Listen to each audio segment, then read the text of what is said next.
Well, Mr. Speaker, I know he himself is obviously a very good dancer and therefore is unlikely to take part in dad dancing. We should try it together at some point. Can I just say to him? Can I just say to him that, of course, every country, including the UK, needs to make more progress in terms of cutting emissions. He makes specific reference to coal. He will know that our energy mix when it comes to coal has gone from 40% in 2012 to less than 2% last year.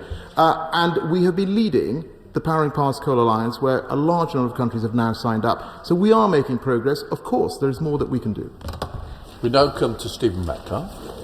Thank you, Mr. Speaker. Can my right honourable friend tell the House what diplomatic steps he has taken to engage with international partners on preparation for COP26?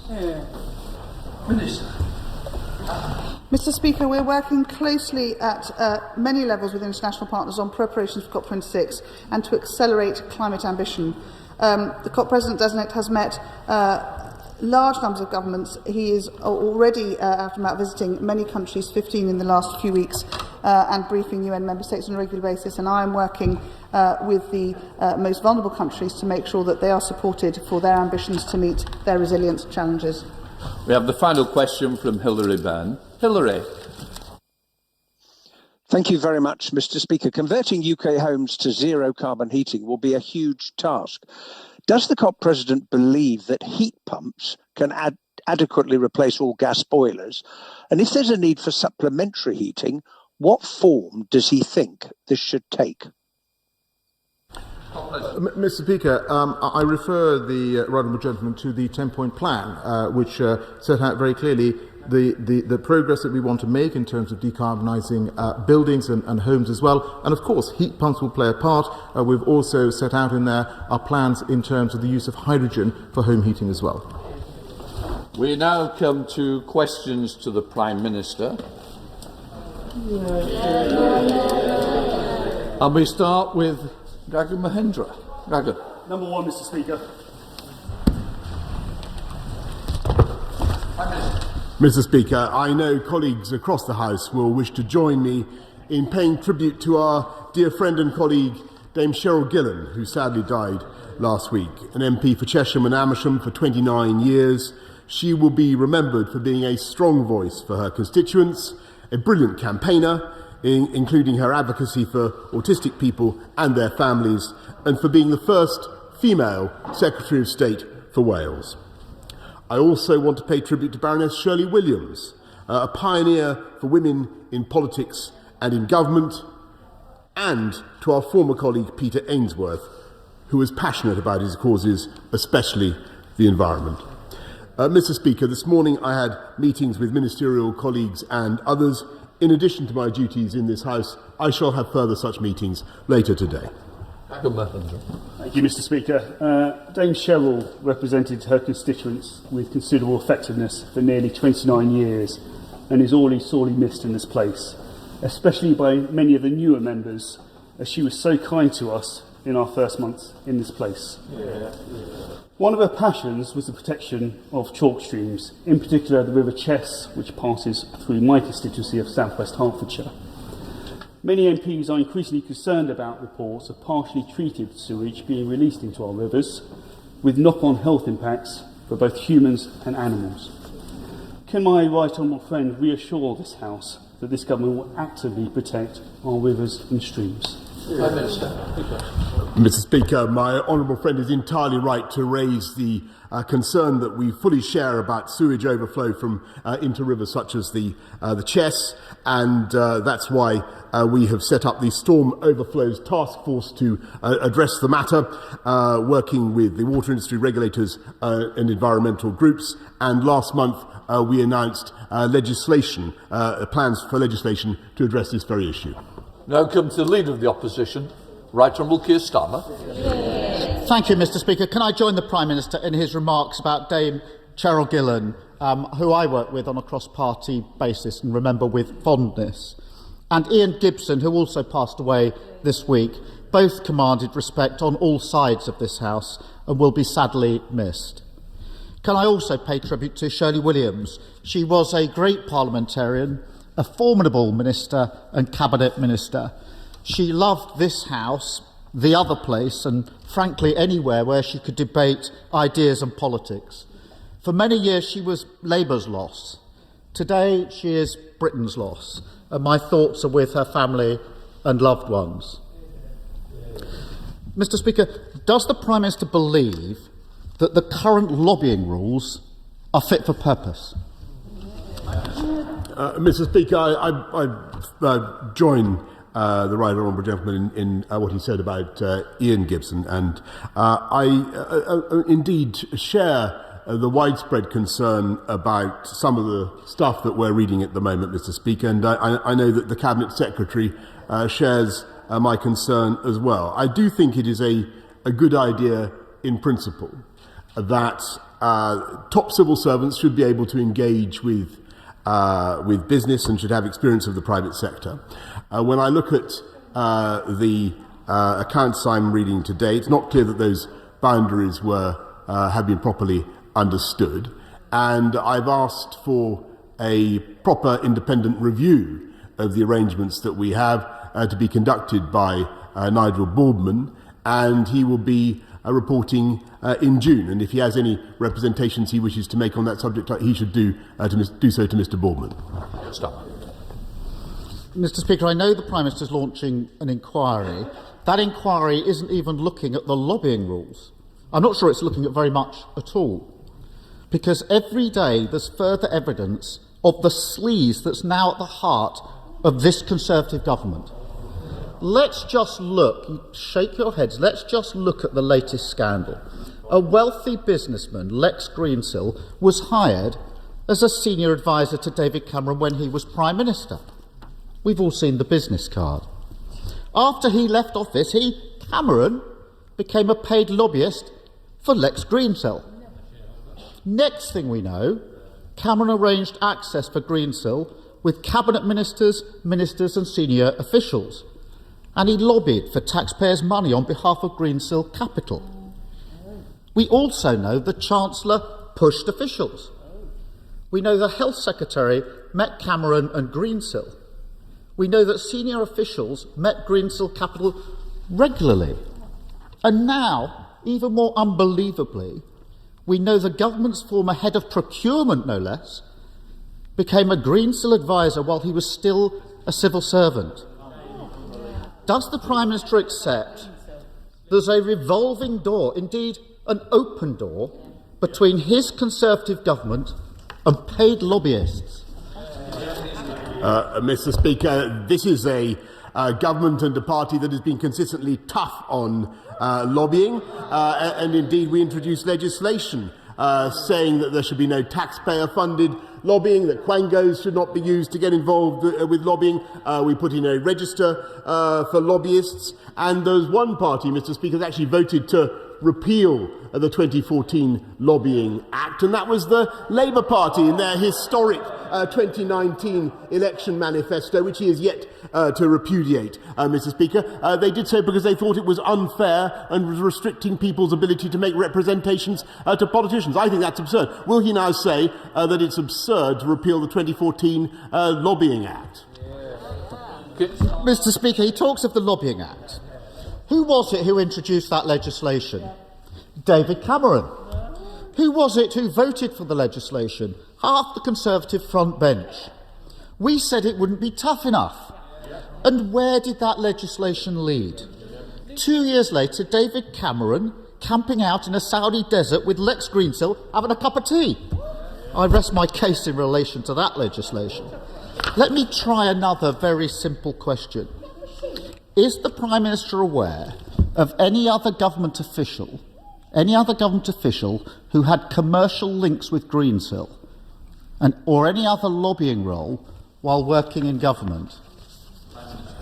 Mr. Speaker, or if he has any such information, he should, of course, make it available to Mr. Boardman. That's the point of his. That's the point of his review. It's an independent review. It'll be coming to me by June. I'll be glad it will be played in the library of the House of Commons. I talk about lobbying, Mr. Speaker. He's being advised by Lord Mandelson of Global Counsel Limited. Perhaps in the interests of full transparency, so we can know where he's coming from, Lord Mandelson Johnson could be encouraged to disclose his other clients, Mr. Speaker. Keir Starmer. Mr. Speaker, I haven't heard a defence that ridiculous since my last days in the Crown Court. It's called the shoplifter's defence. Everyone else is nicking stuff, so why can't I? Mr. Speaker, it never worked. I remind the Prime Minister, I not only prosecuted shoplifters, I prosecuted MPs over the MPs' expenses scandal, so I stand on my record. That line just isn't going to wash with me. It was a former Prime Minister, and I suspect now former lobbyist, who once said, "This isn't a minor issue with minor consequences. Government contracts potentially worth hundreds of billions of pounds are at stake." So can the Prime Minister now answer the question the Chancellor's been ducking for weeks? How was it that Greensill Capital, a company employing David Cameron, got the green light to give hundreds of millions of pounds of taxpayer-backed loans? Well, Mr. Speaker, whilst he was prosecuting MPs, I was cutting crime in London by 23% and cutting the murder rate by 50%. And he asks about lobbying on behalf of Greensill. Mr. Speaker, and I don't wish to embarrass the right honourable gentleman, but he doesn't have far to look. There was one person asking for the Greensill Bank to be able to use the coronavirus business interruption loan scheme, and that was the Shadow Defence Secretary, Mr. Speaker. Keir Starmer. This gets weaker and weaker. It does take me back to my defence days in the Crown Court. It's just ridiculous. The Shadow Defence Secretary, it really wasn't a good point. If you think that's a good point, you've got real problems. Shadow Defence Secretary was speaking for his constituents and for local jobs. That is million miles away from being a paid lobbyist texting friends in government. The Prime Minister says there's going to be an inquiry, but the person he's appointed worked for the same law firm which lobbied to loosen lobbying laws.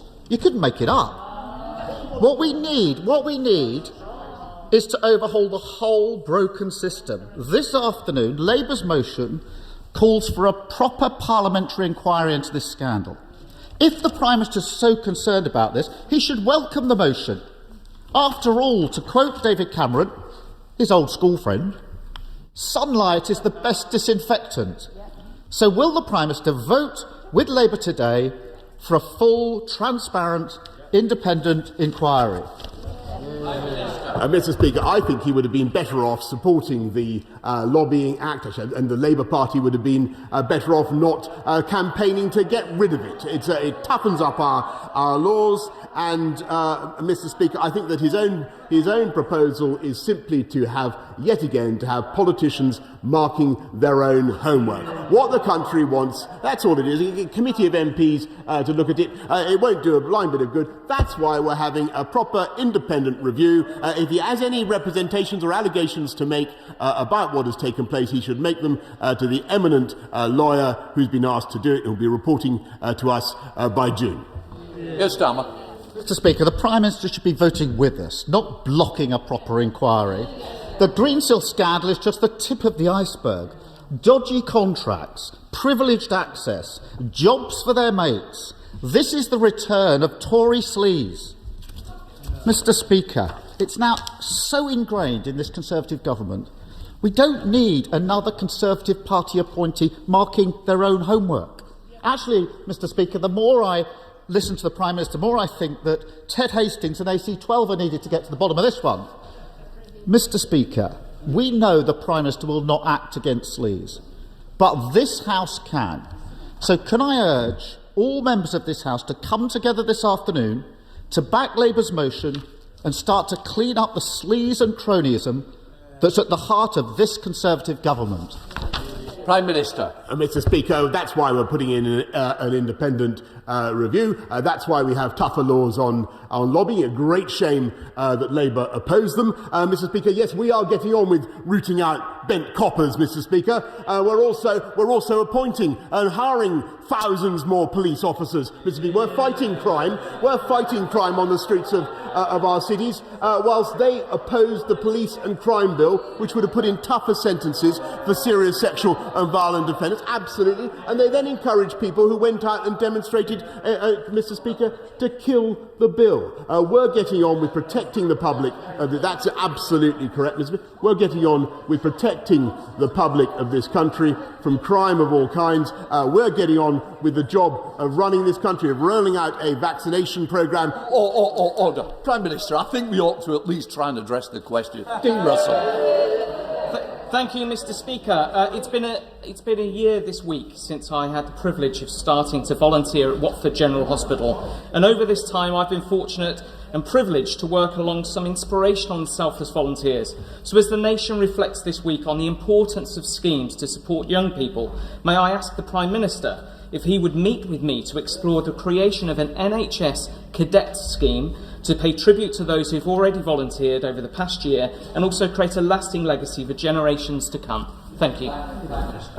Yes, indeed. I thank you. I thank my honourable friend for what he's doing. I thank everybody at Watford General Hospital for the support they've given throughout the pandemic, and particularly, Mr. Speaker, the volunteers who play a massive part in our vaccination rollout programme. And I fully support the NHS cadet scheme, part of our work to establish a volunteering legacy for young people from the pandemic.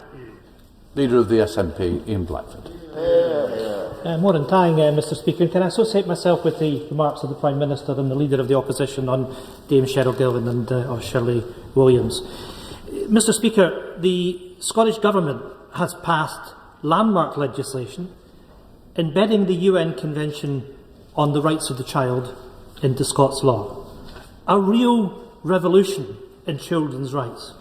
Every party in the Scottish Parliament supported it, even the Scots Tories. It has been welcomed everywhere, except here in Westminster.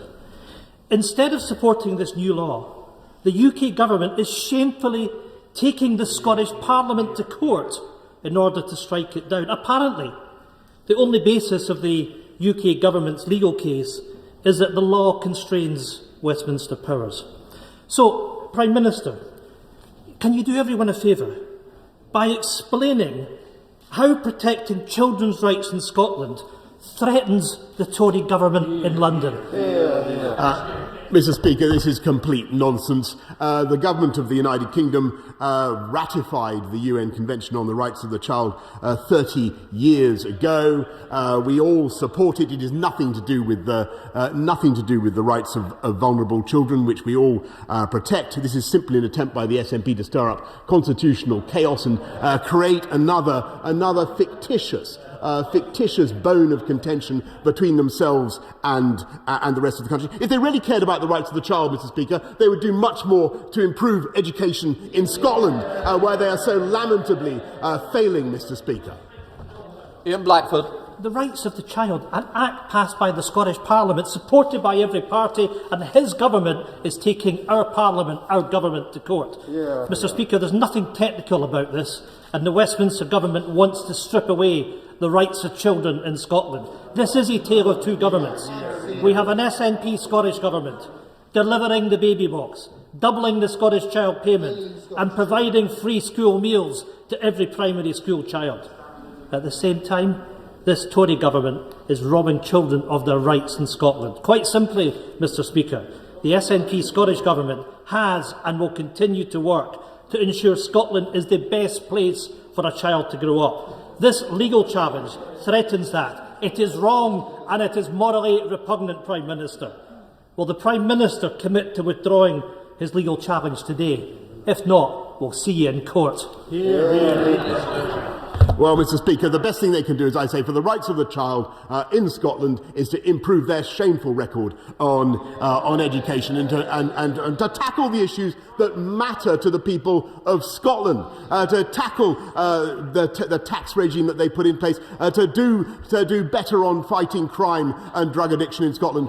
They should be looking at the issues that really matter, in my view, to the people of Scotland. And instead, they're going into the elections next month, Mr. Speaker, yet again on a campaign to break up this country. That's all they can think of. Break up this country, call for a referendum, break up this country, destroy our country, and call a referendum in a way that I think is completely irresponsible at a very difficult time when we want to bounce back stronger together. David Jones. Thank you, Mr. Speaker. The A55 expressway is of huge importance to North Wales, linking the region to the main motorway network. It is also, as was noted in the recent interim report on the Union Connectivity Review, the principal freight artery for the port of Holyhead. The road is in desperate need of improvement and has been for many years. So will my right honourable friend confirm that the government will make it a priority to use its powers under the UK Internal Market Act to upgrade the road for the benefit of the people of North Wales? Prime Minister. Thank you. I thank my right honourable friend. He's completely right, and the Sir Peter Hendy has rightly identified the potential of the A55, and I think the best thing the people of Wales can do to guarantee these vital upgrades is to elect a Welsh Conservative government on May the 6th. We now go to Vicky Foxcroft. Vicky, I understand you're going to sign. Can you speak and sign at the same time for all our benefits? Vicky Foxcroft. Thank you, Mr. Speaker.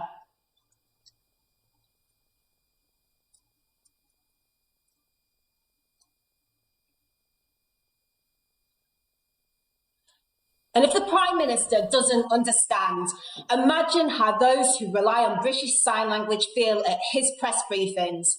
2.6 million spent on the new press room, yet still no interpreter. What message does he think this sends to disabled people? Prime Minister. I'm grateful to the honourable lady and grateful for the way she has set out her question. I will revert to her as soon as I can. Sarah Dites. Thank you, Mr. Speaker. Does my right honourable friend agree with me that it is thanks to the sacrifice of the British people during lockdown and the great success of the vaccination programme that lots of small businesses across the whole country and in my constituency in Derbyshire Dales, like Brocklehurst, who supplied clothing to the Duke of Prince Philip, that they can remain open? Will he join with me in a campaign to shop local as we come out of lockdown?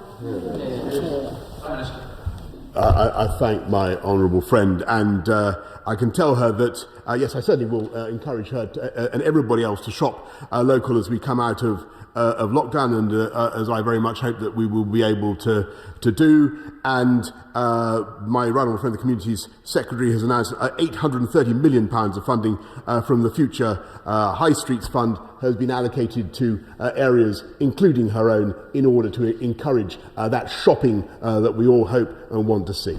Ruth Caplan. Thank you, Mr. Speaker. May I extend my condolences and those of my constituents to the Queen and to the royal family for their sad loss, and also to the families and colleagues of Cheryl Gillam and Shirley Williams. Will the Prime Minister tell this House when he last spoke to former Prime Minister David Cameron? Here, Prime Minister.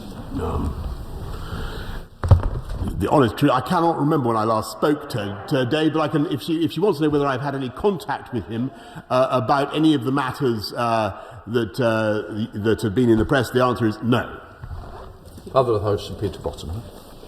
Mr. Speaker, those who helped to develop, to test, to approve and manufacture the vaccines deserve our praise. Will my right honourable friend also recognise that the successful rollout of the vaccination programme has been based on the dedication of the NHS staff and the myriads of volunteers who made the process so easy for so many people? My right honourable friend is completely right. This has been a colossal team effort. It has been led by the NHS with GPs very often doing the lion's share of the work, but they've been supported by the Army, by local council officials who have also been absolutely magnificent, and as colleagues have said earlier, by volunteers as well. 16 withdrawn, so we go to Dr. James Davies. Thank you, Mr. Speaker. The interim findings of Sir Peter Hendy's Union Connectivity Review are very much to be welcomed.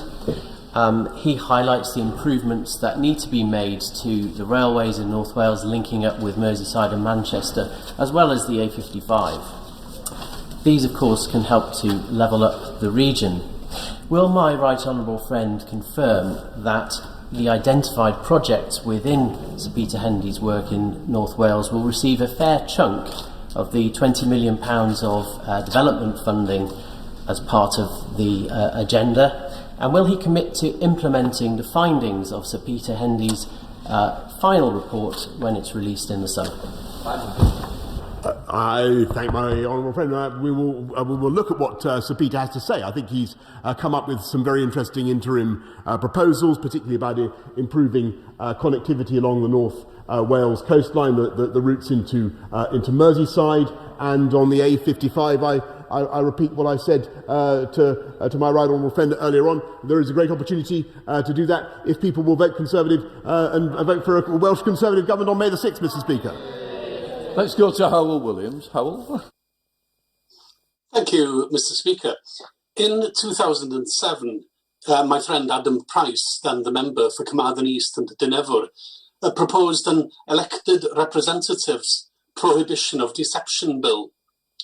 At this distance in time, it would be, unkind to quiz the Prime Minister on the detail, because he is seen as a big thinker. So today, perhaps he could tell the House what he thinks of the principle of that bill, which is that on important matters of public policy, politicians must not lie. Well, I certainly agree. I have a high regard for the honourable gentleman, and indeed, I remember happy times with his colleague Adam Price. I don't remember the details of his bill, but I think, Mr. Speaker, we will all concur with the basic principle that he's just enunciated. Esther Backbear. Thank you, Mr. Speaker. Former Police Inspector Kash Singh set up One Britain, One Nation, otherwise known as OBON, to bring together all communities, all classes, all ethnicities, races and religions to celebrate being British. OBON Day is held in June. However, next week, on April the 22nd, will be the launch of it at a school in Bradford. Will the Prime Minister join me in congratulating Kash Singh for his fantastic initiative for all communities to come together in a common pride of being British? And will he also make a message for the launch next week? When I say yes, I'll do my best, Mr. Speaker. But I fully support what she's doing, and I congratulate Kash Singh on his work. And it is incredible at this time, Mr. Speaker. There are people who want to split our country up rather than bring us together. That's what they want to do. I think it's an absolute tragedy that they still think like that. I think they're going to change, Mr. Speaker. But I wish everybody at OBON all the very best. Tim Johnson. Thank you, Mr. Speaker. And contrary to the conclusions of the Race and Ethnic Disparity Report, institutional racism still exists. And 40 years since the Liverpool 8 uprisings, black communities continue to suffer racial injustice. And the report downplays the structural inequalities that still exist. The Resolution Foundation announced today that unemployment rate for young black people rose by 35% compared to 13% for their white counterparts. Can the Prime Minister confirm the allegations that Downing Street redrafted the report to change the narrative, and does he agree with me that this report should now be withdrawn? Thank you. Well, I thank the honourable lady, but actually, when you look at the report and read it in detail, there's not everything that this government is going to agree with. Of course not. There is some interesting observations, some interesting ways of looking at things, and we will be responding in due course. But what we say is that nobody should be in any doubt as to the reality of racism, to the reality of the struggle that too many people face, and we are going to do everything we can to stamp it out, and particularly to help young black people get the jobs, get the education that they need. Thank you, Mr. Speaker. As my right honourable friend will know, as we build back better, we need to inspire the next generation of scientists and engineers. Will he therefore agree to work with Engineering UK and Big Bang Digital to provide a short online introduction to this year's event to reinforce the message that a career in engineering is rewarding, it's creative and can transform the world around us for the better? And will he recognise the extraordinary contribution engineers have made and are making in our battle against COVID? I thank my friend, because engineers have obviously been crucial, and scientists of all kind, in the fight against COVID. And this is the moment, Mr. Speaker, to become an engineer, or to work towards being an engineer. We're putting a huge £640 billion investment into the infrastructure of this country over the next few years. We're going to need skilled young people to be going into engineering. That's why we put in the T levels. I congratulate my honourable friend on his initiative. I will do my best to support him. Thank you, Mr. Speaker. Given his ancestry, the Prime Minister will be more than familiar with the phrase, "a fish rots from the head down." It is a Turkish proverb. Put simply, since he became the Prime Minister, the sound of Big Ben's bungs has been replaced by the cash-till sound of big donor bungs. There's been a threefold increase in bungs from property developers. Last summer we had the case of Richard Desmond and the Community Secretary. More recently, we've had ministers dishing the dosh between constituencies, and the Health Secretary handing or involved in a contract with his pub landlord for £30 million worth of PPE. Now we have a Chancellor and Health Secretary that have sought to grease the wheels of involvement with Greensill and David Cameron. What does this say about the Prime Minister's leadership of his government? Mr. Speaker, I'm afraid he is simply wrong in what he says, and particularly about what he says about the Chancellor, my honourable friend, the Chancellor, and the Health Secretary. And I don't believe that he should have spoken in those terms, Mr. Speaker. But what I will say is that there is one party in this place that brought in tough rules on lobbying, and there's another party that campaigned at the last election to get rid of those rules because of their relationship with the trades unions, Mr. Speaker, because they wanted them to continue in the obscure, opaque way that they were being run, and because they wanted people to be able to continue to lobby parliamentarians in the way that they always did. And look at their Labour manifesto of 2019, Mr. Speaker. If he repudiates it now, why don't go ahead and do so? Final question from Gareth Davies. Thank you, Mr. Speaker. Over the last few months, a number of my constituents have taken to the streets to help tackle the problem of littering, and I pay particular tribute to those constituents in Colsterworth who I met with recently. Will the Prime Minister join me in backing the Grantham Journal's Spring Clean campaign, and can he assure my constituents the government are doing all it can to help tackle littering? Prime Minister. I share, Mr. Speaker, his indignation about litter. I do think it's one of the things on which the whole of the country, and I hope the whole of the House, is united. That's why we're doing the Respect the Outdoors campaign to encourage people to follow the countryside code, to pick up their litter. Obviously, a lot of people are meeting outdoors at the moment, Mr. Speaker, because of the pandemic. They must obey the basic laws of respect for other people, pick up their litter. We're putting money into new litter bins, and yes, Mr. Speaker, we are increasing fines on the spot, fines for littering. I know that there will be many libertarians in this place who think that's unfair and draconian. Personally, Mr. Speaker, I think it's the right thing to do. I abhor litter, and I urge anybody who sees anybody throwing away a crisp packet to tick them off and tell them to pick it up, Mr. Speaker. I am now suspending the House for 3 minutes to enable necessary arrangements to be made for the next business order.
We now come to the 10-minute rule motion.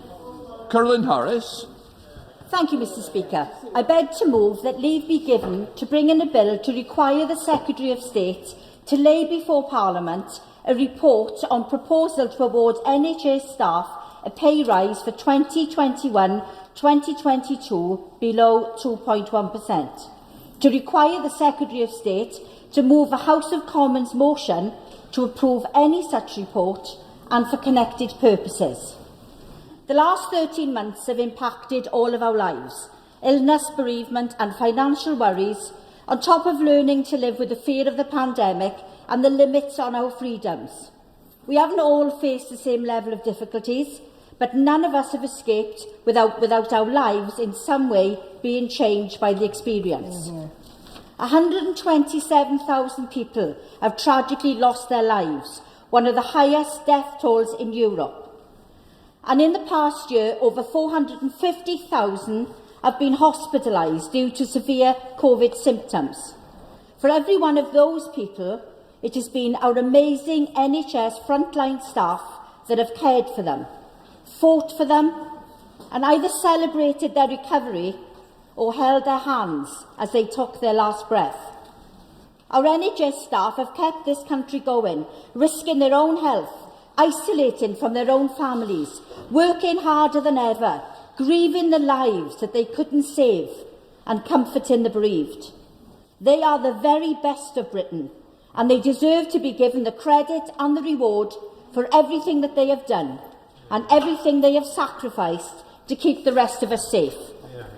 Nurses and NHS staff were promised at least a 2.1% pay rise, but the government has now retracted that and recommended 1% for all NHS staff, with the exception of junior doctors, GPs and dentists. The government pretend this is a rise. They're fooling no one. With inflation forecast to reach 1.7% this year, our NHS staff will have shown nothing but commitment this last year, are now set to receive a real-term pay cut. Nurses' pay have been falling in real terms since the Conservatives came to power 11 years ago, with pay awards consistently lagging behind inflation. Already this is unacceptable, but in the current situation, the government's proposal to reduce this even further shows a complete lack of respect and gratitude. For me, the thought of looking a nurse in the eye and telling them that they are worth less this year than they were before the pandemic is outrageously insulting. All of us across this House stood on our doorsteps and clapped for key workers. We all took to social media and thanked NHS staff and tell them what a wonderful job they were doing. We would all have been indebted to them if we got sick and needed hospital care against this undiscriminating virus. In fact, some on these benches did. So it was just for show? Were the worm wards and platitudes just a tick-box exercise? Or does the Prime Minister and his government, hand on heart, truly believe a rule-breaking, unapologetic aid is worth considerably more than the hundreds of thousands of NHS staff who have worked tirelessly and selflessly to battle this viral enemy and save lives? That promise was clear. 2.1% increase as a minimum, not dependent on inflation rates or any other economic struggles. And that promise has been broken in yet another ill-judged U-turn by the government. If the Prime Minister and his Cabinet colleagues have now rescinded that offer and replaced it with an inferior one, then they need to come to this House with a revised recommendation and put it to a vote. When members on this side of the House clapped on a Thursday evening and pledged our support to the NHS heroes, we meant it, and we still mean it. They have held up their side of the bargain, working diligently and doing everything in their power to save lives. Now it's our turn to hold up ours by voting in favour of a fair, long-term pay deal that reflects their commitment. A recent survey by the Royal College of Nurses concluded that more than a third of the 42,000 who submitted responses were considering leaving the NHS because they felt undervalued. These are staff who are exhausted from their efforts over the last year. They've worked unpaid overtime, they've forfeited their own mental well-being, and they far too often put our families ahead of their own. The least they expected in return was recognition and fairness, but for a government that has consistently failed to deliver on both, it appears that they were expecting too much. We're on a cliff edge here. We know already that we entered the pandemic with a record 100,000 vacancies across the NHS. If we don't pay the staff what they deserve, then we will struggle to retain those that we have, let alone fill any vacancies. Even the 2.1 in the long-term plan was a minimum, and a cautious one at that. 1% is not a pay rise, it's an insult. Trade unions and professional bodies are calling for improved pay offers at varying levels. They know a fair pay rise would also help boost staff recruitment and retention. A 1% pay rise for an experienced nurse equates to £3.50 a week. £3.50 for a year of unpaid overtime, unwavering commitment and personal sacrifice. £3.50 for a year of turmoil, of fighting a virus that at times seemed unbeatable, of watching patients die despite doing everything they could to save them, of having to keep on going when they were beyond exhausted. On this side of the House, we believe our NHS are worth so much more. With this bill, the Government will be required to present their recommendations for anything below the already proved minimum increase of 2.1 and seek agreement from the House of any new proposals. That is the least our NHS deserves. Our NHS staff have not faltered since the start of the pandemic, and they deserve to be rewarded for that. Unions and stakeholders know it, the public know it, and we on this side of the House know it. Thank you, Mr. Speaker. Does the honourable member have leave to bring in the bill? The question is that the honourable member have leave to bring in the bill. As many of that opinion say aye. Aye. The contrary, no. No. No. No. No. I think we're now getting a bit more to it. Right, let's lock the doors. Division.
The question is, as on the order paper, as many of that opinion say aye. Aye. The contrary, no. No. Tell us for the ayes, Colleen Fletcher and Jill Furness. For the noes, Mark Tommy and Jessica Morden.